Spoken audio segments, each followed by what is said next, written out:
प्रयागराज गवाह है केशव की कायरता का, जो बाबा के खौफ से 2 किलोमीटर का सफर तय न कर सके। ख्वाहिश सीधे सीएम बनने का देखते हैं। बातें करोड़ों की और हिम्मत में फिसड्डी। शंकराचार्य के दर पर जाने में निकली हवा। प्रयागराज तो गए, शंकराचार्य से मिलने में कांपने लगे केशव के पांव। कसम से हमारे उत्तर प्रदेश के बड़बोले डिप्टी सीएम केशव प्रसाद मौर्य ने चौधराहट की सारी सीमा लांघ दी।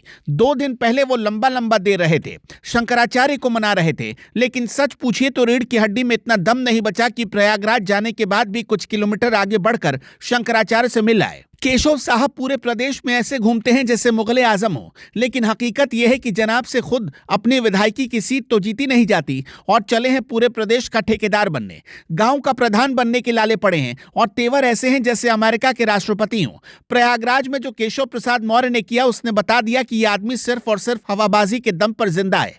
सच पूछिए तो जमीन पर उतना ही कमजोर है। अरे मौर्य साहब, कहां से लाते हैं ऐसा दिखावटी उसूल? आप जिस शहर के रहने वाले हैं, आज उसी प्रयागराज में आपकी हालत ये हो गई कि आप अपनी मर्जी से 2 कदम चल भी नहीं सकते। खबर है कि केशव बाबू प्रयागराज तो आए और खूब लश्कर लेकर घूमे, साथ ही सायरन बजाते हुए भौकाल भी टाइट किया, लेकिन जब बात आई शंकराचार्य जी के शिविर में जाने की तो इनके पैरों में जैसे लकवा मार गया। अरे जिस जगह आप खड़े थे वहां से शंकराचार्य का शिविर महज कुछ ही किलोमीटर दूर था।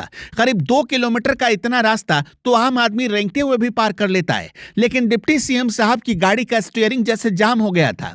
ये जाम इसलिए हुआ क्योंकि स्टीयरिंग आपके हाथ में है ही नहीं, वो तो लखनऊ में बैठे योगी जी के हाथों में है। दुनिया देख रही कि केशव मौर्य आजकल संगठन सरकार से बड़ा है कर राग अलाप रहे हैं। अरे काहे का संगठन और काहे की सरकार, जब आपकी अपनी हैसियत इतनी नहीं है कि एक संत के दरवाजे पर माथा टेकने जा सके, तो किस बात के बड़े नेता हैं आप? सोशल मीडिया पर तो बड़ी लंबी लंबी पोस्ट लिखते हैं और हिंदुत्व के रक्षक बने फिरते हैं, साथ ही संतों के चरणों की धूल बताते हैं खुद को। लेकिन जब असली परीक्षा का वक्त आया और जब शंकराचार्य जी ने बुलाया तो दुम दबाकर ऐसे भागे जैसे बिल्ली को देखकर चूहा भागता हो। ये डर है केशव बाबू और ये खौफ है। आपको पता है कि अगर आप वहां गए और शंकराचार्य जी के साथ फोटो खिंचवा ली तो लखनऊ में बैठे महाराज जी का पारा हाई हो जाएगा और आपकी बची कुची कुर्सी भी खतरे में पड़ जाएगी। जनता पूछ रही कि सिराथू की जनता ने जो आपको नकारा और बाहर किया, क्या उसका दर्द अभी तक गया नहीं है? विधायकी का चुनाव आप हार गए और जनता ने आपको नकार दिया, फिर भी बीजेपी ने रहम खाकर आपको पिछले दरवाजे से यानी विधान परिषद के रास्ते कुर्सी पर बिठा दिया। इसे कहते हैं खैरात की कुर्सी, और खैरात पर रहने वाले लोग अक्सर ऐसे ही होते हैं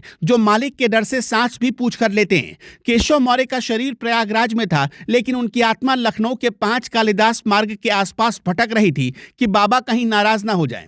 आप खुद को पिछड़ों का मसीहा बताते हैं, लेकिन नेता वो होता है जिसके अंदर रीढ़ की हड्डी हो। नेता वो होता है जो रिस्क ले सके और जो अपने समाज और अपने धर्म गुरुओं के लिए प्रोटोकॉल तोड़ सके। लेकिन आप नेता नहीं है केशव जी, आप सिर्फ एक इवेंट मैनेजर बनकर रह गए। एक ऐसा मैनेजर जिसे बस फीता काटने और भीड़ में हाथ हिलाने के लिए रखा गया है। जब कोई बड़ा फैसला लेने की बात आती है, जब कोई भी कड़ा स्टैंड लेने की बात आती है, तो आपकी हवा निकल जाती है। शंकराचार्य जी का अपमान करके आपकी सरकार ने साबित कर दिया था कि वो जो चाहे वो कर सकती है, लेकिन आज आपने भी उनका मान नहीं रखा। ये वही केशव प्रसाद मौर्य हैं जो चुनाव के टाइम पर शेर बनकर दहाड़ते हैं, लेकिन हकीकत ये है कि ये शेर नहीं बल्कि सर्कस के वो शेर हैं जो सिर्फ हंटर के इशारे पर नाचते हैं। शंकराचार्य जी से विवाद चल रहा था और नाराजगी थी, तो एक मर्द नेता का काम क्या था कि वहां जाता, उन्हें मनाता। आप जो मीडिया के कैमरों के सामने माफी मांग रहे हैं, वो सामने जाकर माफी मांग सकते थे। उनकी आंखों में आंखें डालकर बात करते, उनके पैरों पर गिरते, उन्हें मना लेते, लेकिन आपने ऐसा नहीं किया।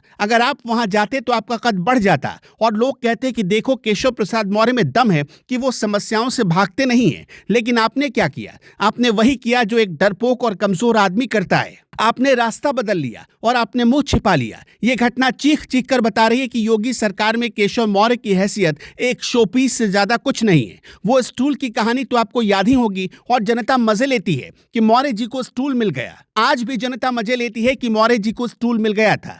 आज वो बात सच साबित हो रही है। आपको कुर्सी तो मिली है, लेकिन उस कुर्सी के पाए कमजोर हैं। आप उस कुर्सी पर बैठकर हुक्म नहीं चला सकते, बस हुक्म सुन सकते हैं। शंकराचार्य के शिविर से कुछ किलोमीटर की दूरी आपने बनाई, असल में ये आपकी और जनता के बीच की दूरी बन गई।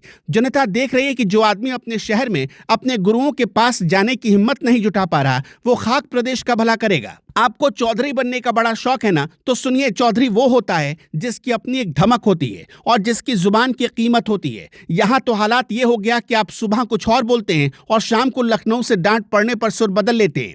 आप कहते हैं कार्यकर्ता का सम्मान मेरा सम्मान है।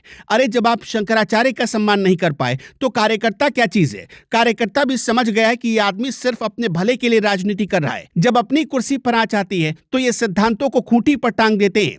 केशव मौर्य जी, ये जो बेबसी आपके चेहरे पर दिख रही थी, प्रयागराज में ये बता रही है कि अंदर खाने सब कुछ ठीक नहीं है। आप उड़ना तो चाहते हैं लेकिन आपके पर कतर दिए गए हैं। आप बार बार कोशिश करते हैं ये दिखाने की कि आप योगी जी के बराबर हैं, लेकिन हर बार आप मुंह की खाते हैं। सिराथू में जनता ने हराया और अब प्रयागराज में आपके डर ने आपको हरा दिया। एक उप मुख्यमंत्री अपनी ही सरकार में इतना लाचार कैसे हो सकता है? क्या आपको डर था कि अगर शंकराचार्य जी ने कुछ कड़वा सच बोल दिया तो आप जवाब नहीं दे पाएंगे? यह डर इस बात का था कि वहां जाने की खबर फ्लैश होते ही लखनऊ से ट्रांसफर का ऑर्डर आ जाएगा। सच तो यह है कि केशव प्रसाद मौर्य अब बीजेपी के लिए एक बोझ बनते जा रहे हैं। ना तो ये चुनाव जितवा पा रहे और न ही जनता में इनकी कोई पैठ बची है। बस पुराने रसूख और जातिगत समीकरणों के सहारे गाड़ी खींच रहे हैं, लेकिन काठ की हांडी बार बार नहीं चढ़ती। प्रयागराज की जनता जो आपको अपना मानती थी, वो आज ठगा हुआ महसूस कर रही है। वो सोच रही है कि हमने किस डरपोक आदमी को अपना नेता मान लिया। जो आदमी धर्म ध्वजा लेकर चलने वाले शंकराचार्य के सामने नतमस्तक होने की हिम्मत न दिखा सके, वो सिर्फ मीडिया के कैमरों के सामने शेर बने, वो खाक हिंदुओं का नेतृत्व करेगा। आपकी राजनीति अब सिर्फ सेटिंग और जुगाड़ पर चल रही है। कभी दिल्ली दरबार में जाकर रोते हैं तो कभी लखनऊ में अपनी उपेक्षा का रोना रोते हैं। अरे रोना बंद कीजिए और काम कीजिए। अगर इतनी ही दिक्कत है और इतना ही घुटन महसूस हो रही है तो छोड़ दीजिए कुर्सी, आइए सड़क पर और दिखा दीजिए अपना दम। लेकिन वो आप नहीं करेंगे, क्योंकि आपको भी पता है कि सत्ता की मलाई के बिना आप एक दिन भी नहीं रह सकते। सत्ता के नशे ने आपको ऐसा जकड़ रखा है कि आप अपमान का घूंट पीकर भी मुस्कुराते रहते हैं। कुल मिलाकर बात यह है मौर्य जी कि आपने अपनी फजीहत खुद कराई है, किसी और ने नहीं। शंकराचार्य के शिविर में न जाकर आपने ये मोहर लगा दी कि आप एक डमी डिप्टी सीएम हैं। आप वो गुब्बारे हैं जिसमें हवा तो बहुत भरी है, लेकिन एक छोटी सी सुई लगते ही फूट जाता है। योगी जी ने एक लक्ष्मण रेखा खींच दी है और आप में इतना मादा नहीं कि उस रेखा को पार कर सके। आप बस उस रेखा के किनारे खड़े होकर ताकते रह गए और इतिहास गवाह बन गया कि जब धर्म और राजनीति में से किसी एक को चुनने की बारी आई तो केशव प्रसाद मौर्य ने अपनी गद्दी को चुना। जनता माफ नहीं करेगी मौर्य जी, क्योंकि ये पब्लिक है और ये सब जानती है। ये जानती है कि कौन असली शेर है और कौन शेर की खाल ओढ़कर घूम रहा है। आपकी पोल खुल चुकी है। आप चाहे कितने भी बयानवीर बन जाएं और कितनी भी लच्छेदार बातें कर ले, आपके माथे पर डरपोक का जो ठप्पा प्रयागराज में लगा वो अब छूटने वाला नहीं है। तो अब भी वक्त है, हवाबाजी बंद करिए और चौधरी बनना छोड़ दीजिए। साथ ही जमीन पर आइए, वरना आने वाले समय में जनता आपको स्टूल भी नसीब नहीं होने देगी। ये हाल रहा तो वो दिन दूर नहीं जब आप अपने ही घर में बेगाने हो जाएंगे और लोग कहेंगे ये वही केशव मौर्य हैं जो कभी डिप्टी सीएम हुआ करते थे, लेकिन डर के मारे अपना वजूद खो बैठे। राजनीति में डर की कोई जगह नहीं होती और जो डर गया समझो वो मर गया। आपकी राजनीति अब वेंटिलेटर पर है और जिस दिन लखनऊ से ऑक्सीजन की सप्लाई बंद हुई उस दिन आपका खेल खत्म हो जाएगा। इसलिए अब भी वक्त है, सुधर जाइए, वरना इतिहास आपको एक ऐसे नेता के तौर पर याद रखेगा जो पद पर तो था लेकिन कद में बहुत बौना था। दर्शकों, आपका क्या मानना है? हमें कमेंट में जरूर बताइएगा।